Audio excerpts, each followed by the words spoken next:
Good morning, everybody, and welcome. Thanks for joining us for today's webinar presentation from CSAC. This is the PIO Road Improvements webinar. I'm Greg Fishman. I'm CSAC's Communications Coordinator. Our presenters today are Kiana Valentine. She's our Senior Legislative Representative for Housing, Land Use, and Transportation, and also Jennifer Henning. She's the General Counsel for CSAC and also Executive Director of the County Council Association. So we're going to go ahead and start things off with Kiana kind of going through some history of SB1, a little bit about where we are now and why this issue is back in front of us again, and some of the potential pitfalls that you may be encountering as a public information officer or someone trying to publicize road projects in your district or region. Kiana. Thanks, Greg, and good morning, everyone. As Greg did mention, I really think the main purpose and goal of this webinar is to chat with you about Proposition 6 and campaign rules, what you can and can't say when you are on public time and using public resources. But in order to set the backdrop for that conversation, we did want to go very briefly over the history of SB1. And at this point in time, I'm hoping everyone is aware of SB1. It's the Road Repair and Accountability Act from 2017. CSAC was part of a very large coalition over a number of years to try to pass a new transportation funding deal. That effort culminated in April 2017 with the passage of SB1. I like to note when talking about it that it was passed by a 2/3 supermajority of the legislature. It had bipartisan support and was signed by the governor.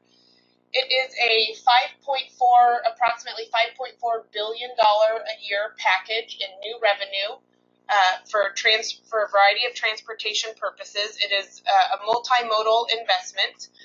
It will provide for cities and counties approximately $1.5 billion a year for investment in critical safety and other bridge and road repair improvements on the local street and road system. There's an approximately similar amount for Caltrans to improve the state highway system.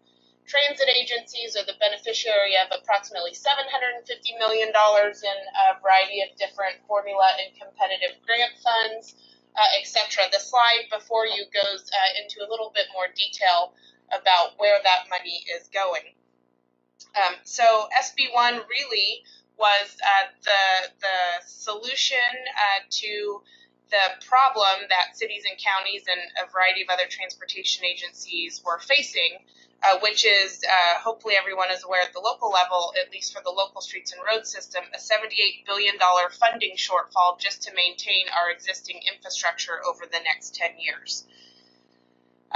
When talking about SB1, it's also very important to be aware and to keep this in mind as you talk about it too in your conversations at the local level about the protections on the funding. There have been a variety of efforts to protect this money in the past, and Proposition 69, which was passed by the voters in June of 2018, just about a month or two ago, overwhelmingly passed. I think close to 80% of voters supported Prop 69, extended the existing constitutional protections for transportation revenues to the SB1 funds that weren't already protected by the state constitution. It's sort of a mouthful, but it boils down to this. Gas tax revenues, pre-SB1 and SB1, transportation improvement fee revenues, anything that is generated for transportation purposes must be spent on transportation. It cannot be borrowed, it cannot be loaned. The money is absolutely locked down. And so, again, important to keep that in mind as we talk about SB1. So fast forward from April 2017, why are we sitting here talking about this again, still, I should say. And that is because just a few short months after the passage of SB1, a group of folks that have sort of turned into a few figureheads decided that facing a tough midterm election prospect in California in November, a group of Republican state and federal officials decided to back a repeal effort to hopefully draw turnout, Republican-based turnout to the polls in November. It sounds very political, and that's because it is very political. It's currently being spearheaded by Carl DeMaio, who, as I understand, is a relatively well-known radio talk show host down in the San Diego area, and now gubernatorial candidate John Cox, the Howard Jarvis Taxpayers Association, and some other prominent organizations around the state are in support of it. So what exactly does it do? We talk about it as an SB1 repeal effort, and it is that, but it is actually more than that, because the text of the initiative doesn't just simply say eliminate the taxes that were increased by SB1. It says effective January 1, 2017, thereby sweeping up SB1 into it, any tax or fee for the privilege of operating a vehicle that is increased by the legislature must also go to the public for a vote up or down at a future election. So it changes existing law that says a legislature by 2/3 supermajority and the signature of a governor can increase taxes and fees, and says actually you must jump through those hurdles and now also qualify the initiative, put the initiative on the ballot so that the voters have a chance to say up or down. So that right there is a significant difference in the way any other tax or fee is currently treated in the state or in the nation, as far as I can tell. It would subject transportation to a new threshold that no other tax or fee is subjected to. Moreover, the terms for the privilege of operating a vehicle become very important because it sweeps up more than just, say, gas taxes. For instance, vehicle license fee, the in lieu property tax on vehicles, which, as counties know very well, are used for non-transportation purposes. They have never funded transportation. They're used for primarily public safety realignment purposes. It is my analysis that this repeal could potentially add that threshold to VLF. And that's important to keep in mind, as in the future, should the state, should counties, we need to tinker with that revenue stream for public safety purposes, this could jeopardize those efforts as well. Another example, registration fees currently fund primarily CHP and DMV. Those don't typically fund transportation projects. So to the extent that CHP needs a revenue stream or something to that effect, this would also impact it. And so I think, again, it's just important. We talk about it as an SB1 repeal, but it's so much more than that. Quickly, to hit a few highlights that's on the slide in front of you, the repeal effort has officially qualified. That's why you see it designated as Proposition 6. CSAC is part of that same coalition that helped pass SB1, has now reformed to oppose Proposition 6 to save transportation funding. So CSAC's part of that large and diverse coalition to defeat Prop 6, forgive me. We are using non-public funds internally for our efforts, which is a critical distinction given campaign finance laws. And then, as we're going to talk a little bit more later on in the webinar, several counties, as is their right to do, have already weighed in officially in opposition, no, on Prop 6. Counties, local agencies are able to take positions. It's just what you do with that position in terms of education versus advocacy that is the subject of the good rest of the presentation. Let me make sure to highlight a couple of things. So as I've already mentioned, because the effective date would be January 1, 2017, the taxes and fees associated with SB1 would be repealed, which would result in a loss of the $5.4 billion that we anticipate receiving statewide. that would be gone. So for the city and county side of things, counties have been putting together their project lists for the last 2 years. As we have been hearing from you all, should the repeal take effect, pretty much all of those projects on those project lists would either be canceled permanently or delayed a long time indefinitely. There'd be a lot of dire consequences. So thousands of projects in the pipeline would be stalled or canceled, and you could not count on that revenue stream into the future.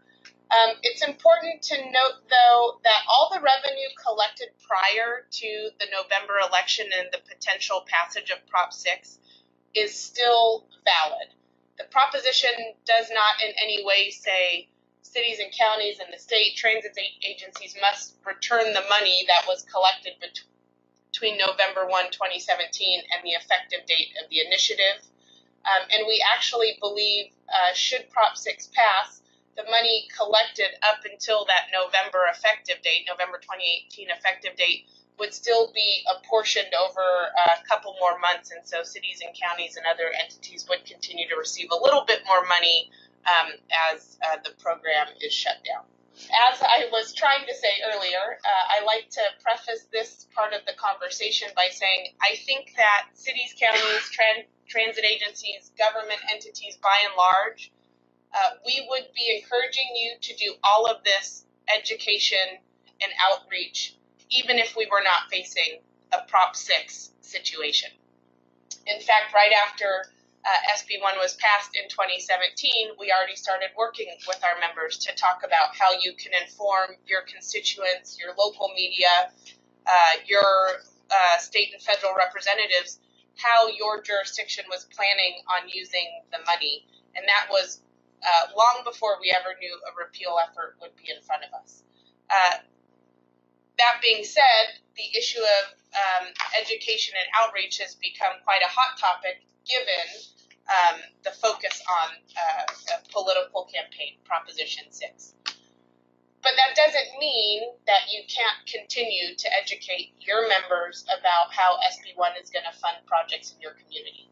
Because taxpayers ultimately have a right to know about how you are spending their revenue for state, local transit projects, good movements projects. There's a whole lot of multimodal things going on out there.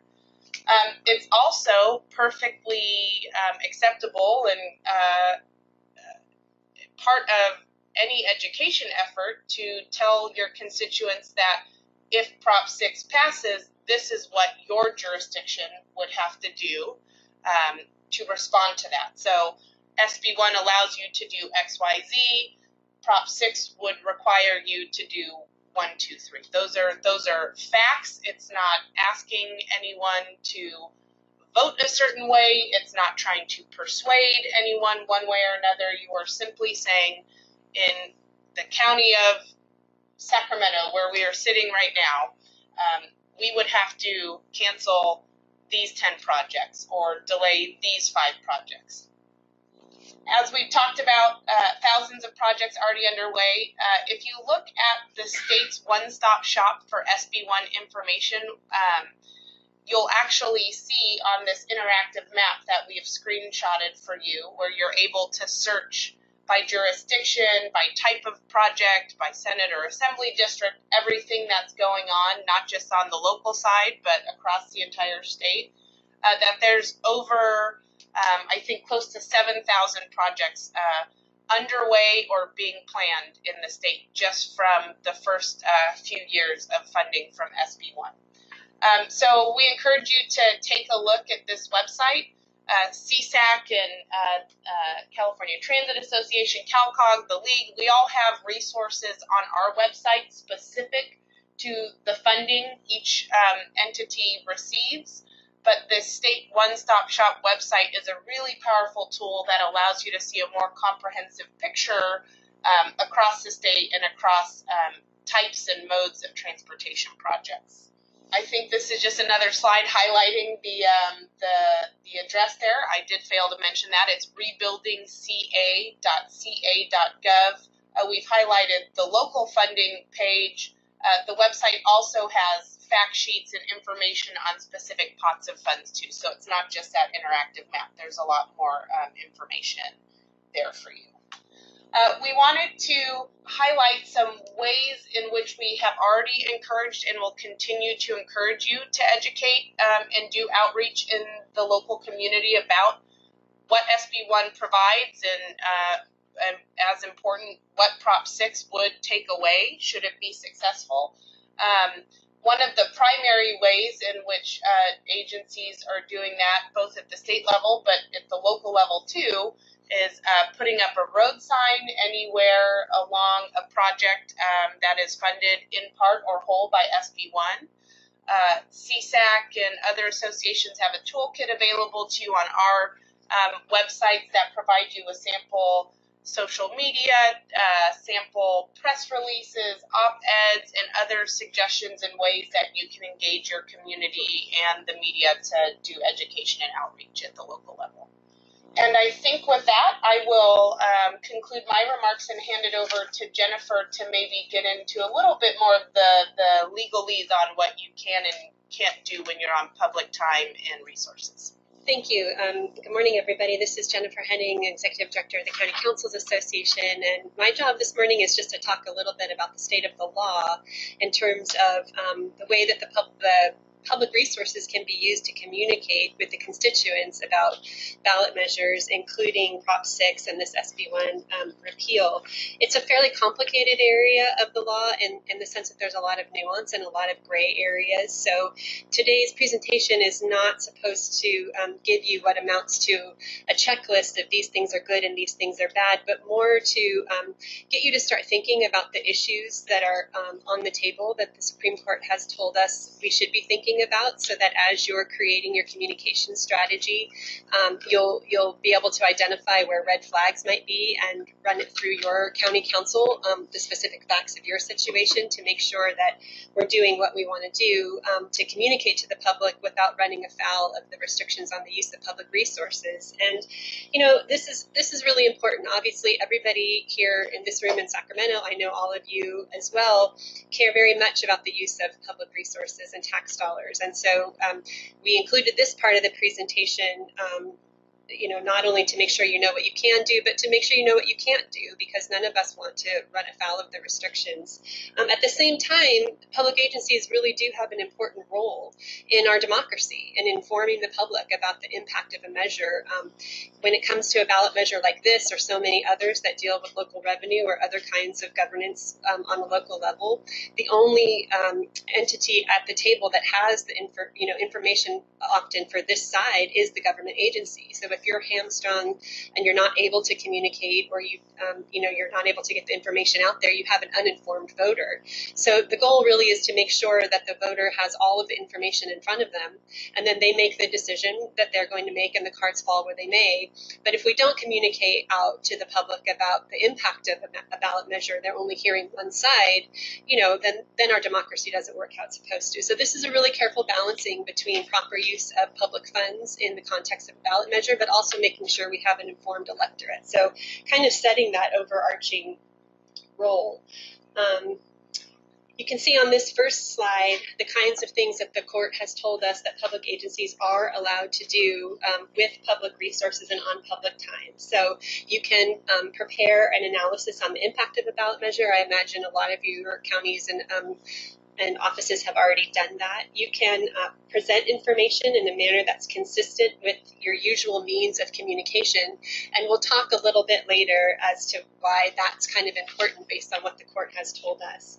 Of course, responding to inquiries from the public about the impact of a measure, keeping focused on the facts, and you can, accept invitations to go out to your League of Women Voters, other kinds of organizations that hold talks on ballot measures and present the county's view and the impacts of the measure. All of that, the court has told us, is permissible under the law. So the main thing to come away with is that you want to focus on information. So, the county has the ability to inform the public about how it's currently spending tax dollars. In fact, if you got a Public Records Act request, you would certainly have to provide that information, and there's no prohibition about that. So Kiana talked a little bit about your road signs and publicizing projects. All of that occurs outside of the context of a ballot initiative, and certainly the public has a right to know that. You also have the right to inform the public about the specific cuts or reductions that would be required by the loss of revenue due to a ballot measure, and the Supreme Court has been very specific about that. You don't have to make guesses or do some vague analysis. You can say, these specific X, Y, and Z things would occur if Proposition 6 were to pass, and you can publicize that out to the public in the various ways that are permissible. One of the things that I think is important to keep in mind, and the reason that this area of the law can get a little bit tricky, is that how the information is communicated out is really critical. So the Supreme Court has talked about this test that we call style, tenor, and timing. In other words, the words that you use, the style of the words, the tone that you use, the timing, how close to the election versus how far away, matter a lot. And so the thing to think about is keep focused on the information. Keep away from things that look like campaign style communications and focus more on the kind of communication that you would normally do outside of a campaign context. The closer that you are to operating through your normal means, if your county does newsletters, for example, if you put information up on your website on a regular basis, if you have a social media page where you ordinarily promote kinds of activities that are going on in the county, and that's your normal means of communication, the closer you stick to that, because it's the style and tenor that the county normally communicates in, the less likely it is to look like campaign, unlawful campaign activity. And of course, conversely, the further you get away from that, the more, kind of rhetorical as opposed to informational language that you use, the kinds of things that we typically see in campaign commercials, the music in the background, those kinds of things, if it's unusual for you, the more questionable that communication comes. So style, tenor, and timing are the things you want to look at. When you're creating your communications, stick towards information and towards the normal kinds of communications means that you would usually use. And I would really encourage folks to take a look at the Institute for Local Government website that's on the slide that's in front of you now, because this area of the law can get kind of tricky. The Institute for Local Government, ILG, has produced some really good pamphlets on what you can and can't do and kind of red flagging this information for you. They're easy to understand. They're not overly legalistic, and so I highly recommend that you make a note of this resource, and I think they were included on the materials to this webinar, so print those out and have them handy. Those are highly recommended to you. In those publications, you'll see the kinds of things that public agency resources can be used for, including, as we talked about, creating objective fact-based analysis on the impact of the ballot measure. The Supreme Court has specifically said that's permissible, so you can do that, and you can get it out to your constituents in the way that you normally would, expressing your views on the measure, although you have to be careful not to advocate for or against. Of course, your governing bodies, boards of supervisors, and so forth can adopt positions on ballot measures as long as that's done in an open meeting, respond to inquiries, and then again, as we talked about this Vargas v. City of Salinas case from the California Supreme Court that emphasizes the style, tenor, and timing of the communication. So you definitely want to keep that in mind as you're creating the information that goes out to the public. And bottom line is keep it focused on information. You are allowed to educate the public about the ballot measures, but you cannot advocate for a particular result. So when you're structuring the communications, the language that you use, the tone and the style of the communication should be focused on information and education rather than advocacy. The kinds of things that you would not be allowed to do, which would include using public resources, including your own staff time, to do anything related to the campaign, urging the public to vote no. So in the communications, you can't use, these so-called magic words like no on 6, whatever. You have to be really careful about only presenting facts and not urging a particular result. When you're creating your communications on your website, be careful not to just link to one side of the debate. If you're linking to websites, definitely encourage you to consult with your attorney about that. It can create specific problems. Remember, again, in creating these communications, always consider style, tenor, and timing. If it looks and sounds too much like a campaign ad, you could be in trouble. Focus on the information side of it, the education side. Stay away from the campaign side. And of course, I feel obligated to say it's, and in this case, it's always true. You really do need to consult with your county council if you have any questions about this at all. It's very fact-based analysis. You know, a type of communication that you might send a year before a ballot measure or 6 months before a ballot measure could be perfectly fine. But if it's sent out a week before a ballot measure because timing is an essential element of considering these things, it might not be fine. And so it is important to loop your attorneys in when you're putting together this kind of communication if you have any questions at all.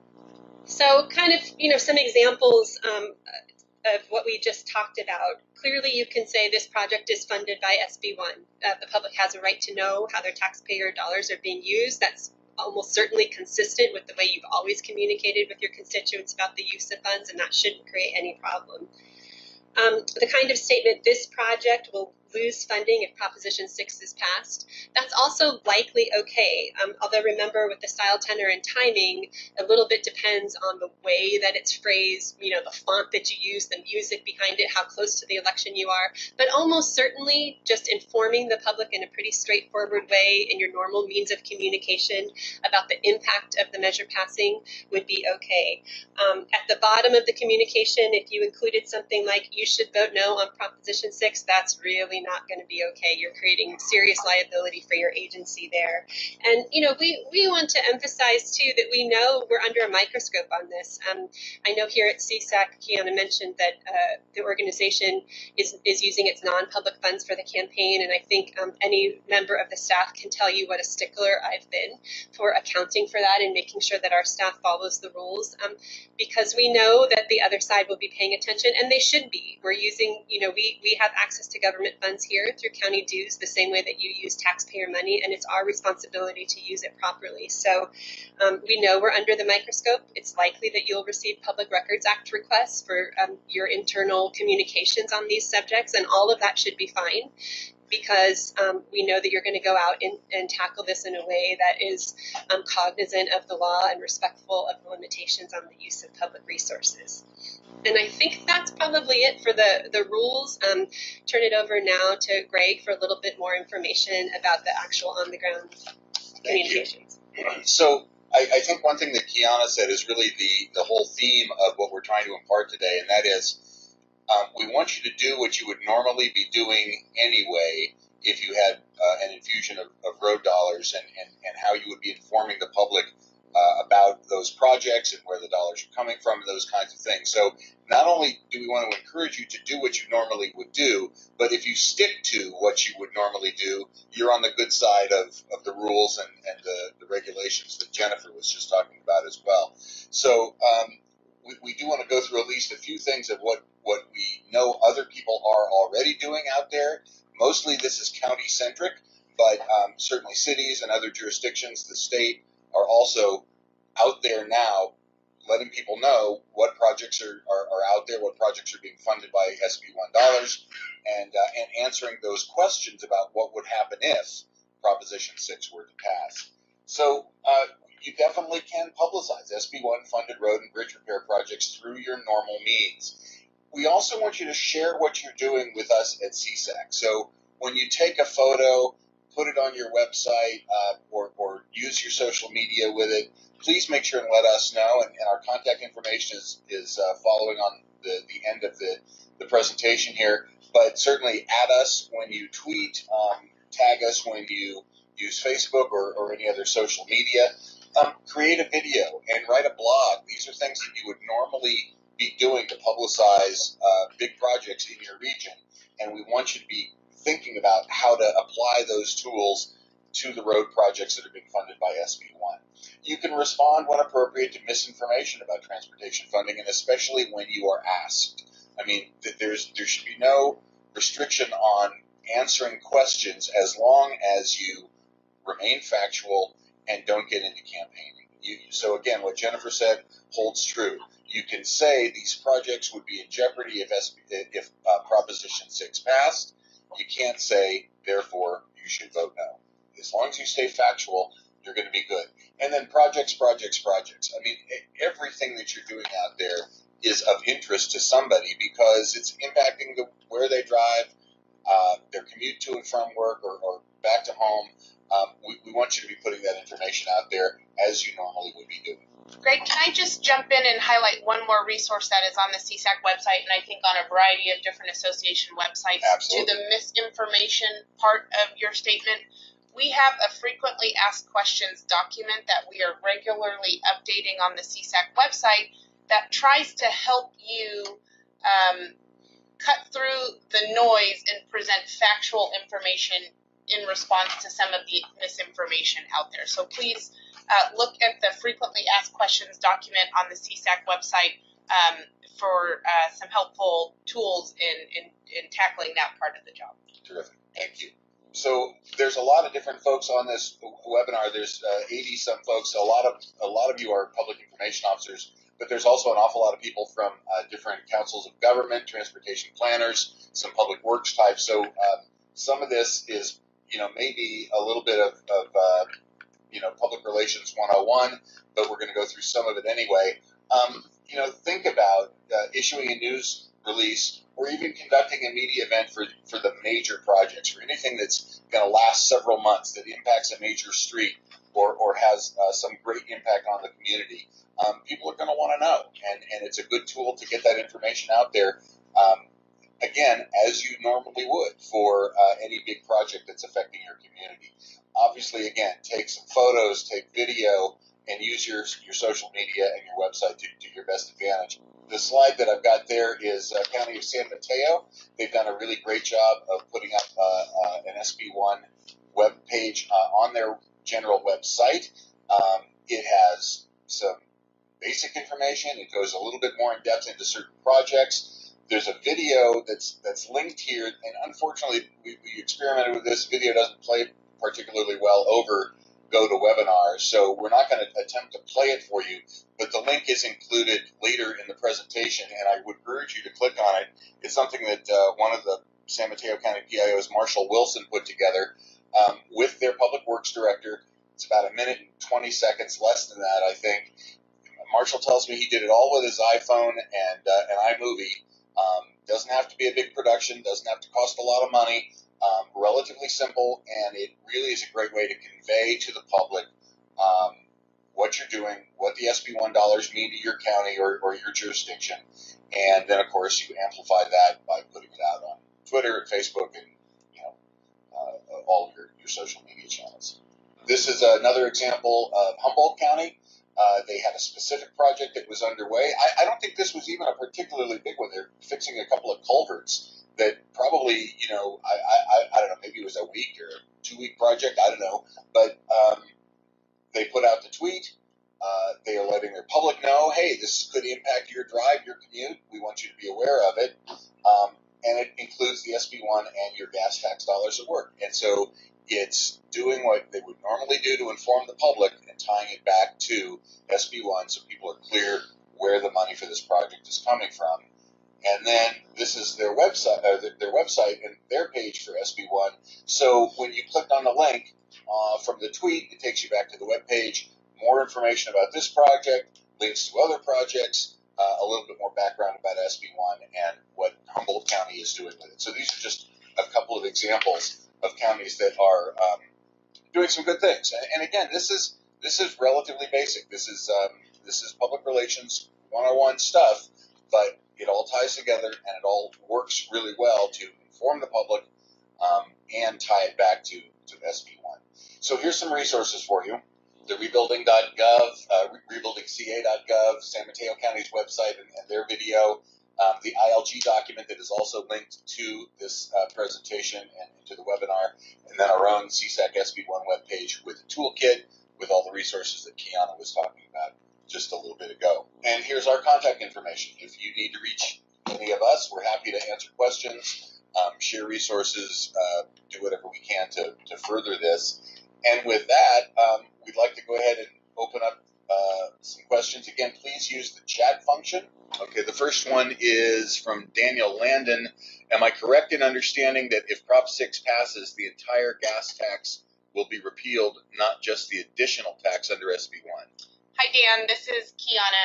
I apologize if I fudged that part of the explanation about Prop 6. Prop 6 would repeal the 12-cent increment that SB 1 added to the gas tax.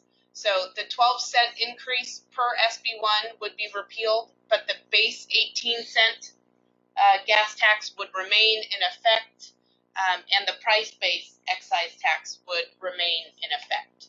So it would only impact the taxes and fees that were raised after January 1, 2017. Anything in effect prior to that date would remain valid. Thank you. So I've got a few questions here from Suzanne Pletcher. What's that website address for the SB1 projects? That's on the presentation. Public transit here. Any red tomato ads we can expect from proponents of Prop 6? Okay, this is Kiana. Let me introduce Josh Shaw, your CTA Executive Director. Hey folks, Josh at the California Transit Association. It is a fact that representatives of the proponents of Proposition 6 have submitted public information requests to a variety of public agencies, including cities, counties, Caltrans, the CTC, the CalSTA, and a number of public transit systems. They've asked a variety of questions of our transit systems about the cost of projects, the timing of projects, what public transit agencies have said about SB 1 and Proposition 6. So I assume, we haven't seen it yet, but I assume, yes, the answer to your question is yes, there will likely be, if not advertising in the traditional sense, then certainly rhetoric put out by the proponents over the course of the rest of the summer and early fall that probably says, hey, this thing, SB1 funds public transit, and weren't proponents of SB1 calling it a road funding measure. Well, in fact, as the proponents have always said, SB1 was designed to fund a variety of multimodal transportation projects and services, so it's no surprise, should be no surprise to the electorate that public transit is included. But yeah, you can probably expect some transit bashing during the campaign. Thank you. Okay, Suzanne also asked about the logos. Are they on the CSAC website? And I believe the answer is yes, they're in the toolkit. The SB1 logo is available. That's the only logo a public agency should be using. Yeah. Please do not, again, cross that line and use any campaign-specific related logo. So Joshua asks, we've already had accusations from the public about using education signage and education efforts as advocacy efforts. Does CSAC have any suggestions for employees to respond to these accusations? I'm going to let Kiana jump in, but my advice would be to just say, this is what we always have done with road improvement projects. It's not any different than anything we've already done. Right. So you are correct. In the last few weeks, there have been accusations about whether road signs are an educational tool, or if, as the proponents of the repeal measure are suggesting, being used as advocacy. My suggested response is to highlight the way in which the county has always used road signs to inform the public about upcoming work. For instance, road signs, we did a lot of road signage under Proposition 1B. The 2006 transportation bond that provided significant investment in the local street road system. The federal Recovery Act, I think, required signage on all ARA-funded projects. And I'd be happy to share with this audience and put it on our website the Caltrans response to this issue. Which is a series of photos of road signs that have been used since 1928.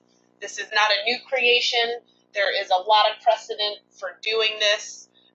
So I think respond with the facts, and we'd be happy to help equip you with that information. Well, and one of those photos is included in the slide deck that we're using for this presentation, so you can certainly take a look at that one and show that one around if you like to. Question from Mary.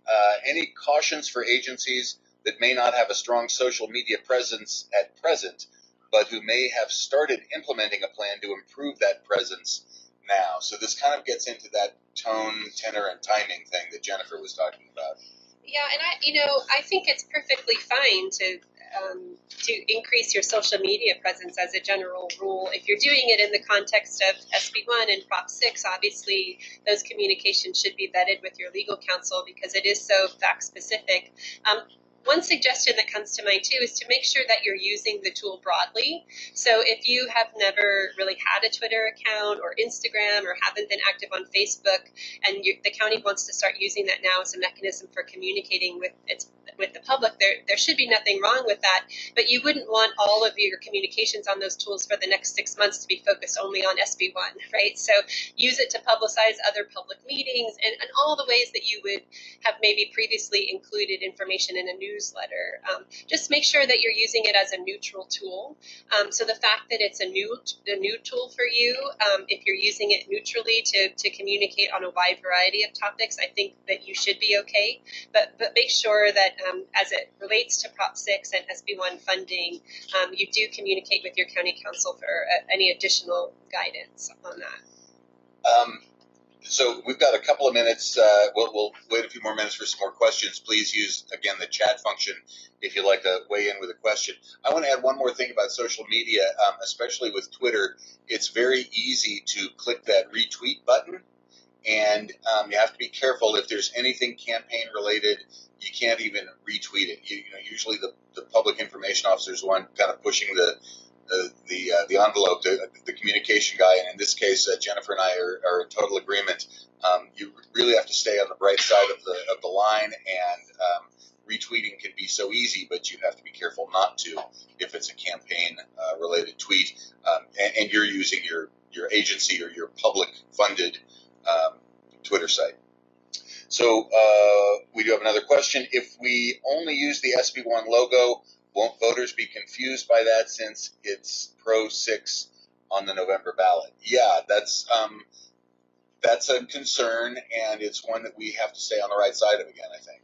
I have a few thoughts on that. I think, by and large, counties, and as I've been talking with public works directors who I work more closely with than the PIOs within counties, that passing SB1 was such a challenge in the first place because we have not done a good enough job in the past of educating voters about how their transportation projects are funded already, what the gas tax is used for.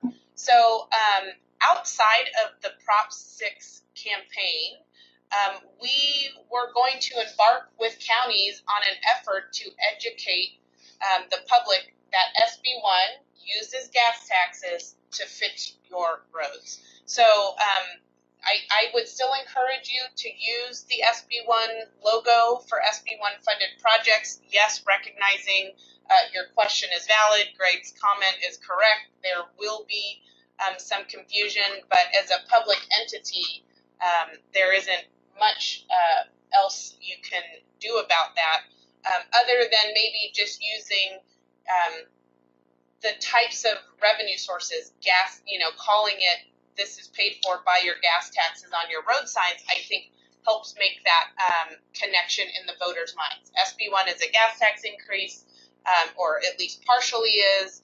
Gas taxes fund my transportation projects, and Prop 6 is tinkering with gas taxes, and so maybe that is the sort of line that you try to draw in the education sphere.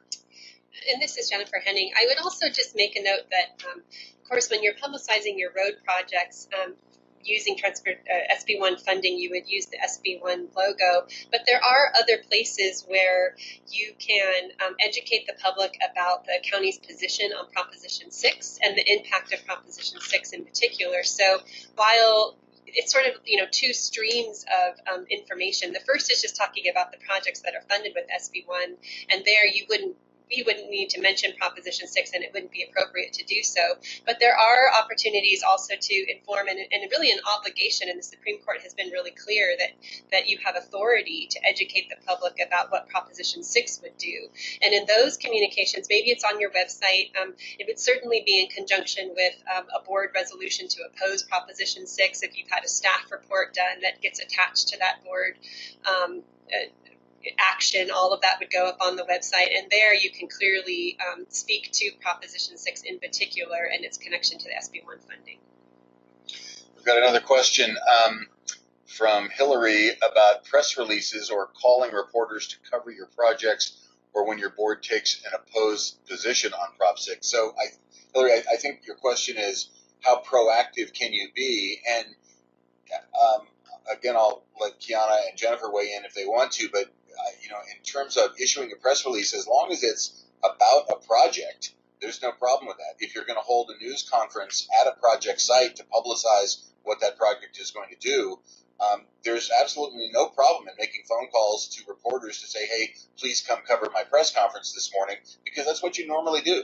You issue a press release, you call the reporters and say, this is happening this morning, please come. That's just what people do in our line of work. And so as long as you're staying within that norm, I think you're okay.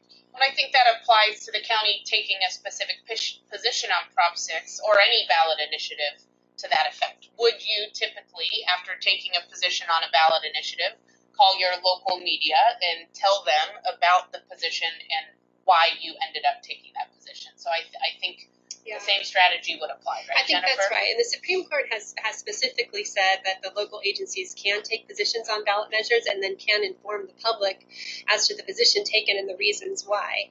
So then the question is, how you would normally publicize those kinds of actions taken by your board. And you want to stay as consistent with your normal practice as possible. The one caveat that I might mention is, of course, there's 3 prongs to that test: style, tenor, and timing. And so timing is something that could be a little bit of a hiccup. So, for example, if you're doing press releases on big projects that are initiated, your yellow ribbon cuttings or whatever, that's fine, and you would go through your normal course. If, 2 weeks before the election, you have 5 media events in each of your 5 supervisorial districts, that's going to get a little bit trickier. So remember that sometimes it matters when you do these things. The timing can play a component in it. So if you have questions about that, review it with your attorneys. But in general, I agree that there shouldn't be any concerns with publicizing this to the media in the same fashion that you would any of your other activities. Okay, another question from Joshua. We have social media sites and blogs that generate considerable feedback from the public. If residents on a public agency blog or social media site advocate for the gas tax funding on their own, are we as public officers responsible for screening or metering those comments? Man, Yeah, this is a really big issue. Outside of the context of the use of public resources for campaigning, because once you start controlling content, it becomes problematic. And we've seen some cases, not necessarily in California, but in other jurisdictions, just in general, about elected officials and their Facebook pages and blocking people from being able to comment or removing comments. Really, my best advice is to have this dialogue in a way that doesn't allow the public to post or respond. In other words, your role is an information officer, right? Your role is to provide information to the electorate so they can make an informed decision on the ballot. Once you start inviting comments, you get into a really tricky gray area that, frankly, the courts haven't caught up with the technology on to give us really clear guidance. So if there is a way to control the content and so that the county is merely providing information out to the electorate and not inviting this kind of dialogue, that would be your best bet. But this truly is an emerging area of the law without a lot of really clear guidance and some cases that make me as a lawyer pretty nervous. So this is definitely one you need to get with your county council on and get some more clear guidance on how your county wants to proceed. Okay, another question from Mallory. We are invited to a ProCon presentation on SB1 from the local chamber. As long as we stick to information education, does the venue or forum of ProCon classify this as campaigning? No. This one is one that we do have pretty clear guidance from the courts and from the FPPC that you can participate in venues and stick to information. So you wouldn't want to, get melodramatic in the presentation about the world falling apart, but it's perfectly permissible to go to these kinds of forums to inform the public that your board has taken a position to oppose Proposition 6 and to explain the impact of even specific projects or whatever that will go away if this funding source goes away. It would be really wise to prepare for that and to understand where the limits are. Obviously you wouldn't want to then turn to a more advocacy role, and you would want to have a lot of prefatory comments to indicate that you're there just to provide information about the county's position and the potential impact of the measure, but participating in a forum like this is permissible. Thank you. That's our last question for now. But please check our contact information if you have questions that come up later. We're happy to try to help. And we've got a long way to go till November. We want to keep you on the right side of the law and the rules, but we also definitely want to make sure that people understand how your tax dollars are being used. All right, we don't see any more questions popping up, so we're just going to go ahead and close out. Thank you for joining us on the webinar today. Thanks to Jennifer and Kiana for sharing their expertise. Hope this was helpful, and thank you for participating.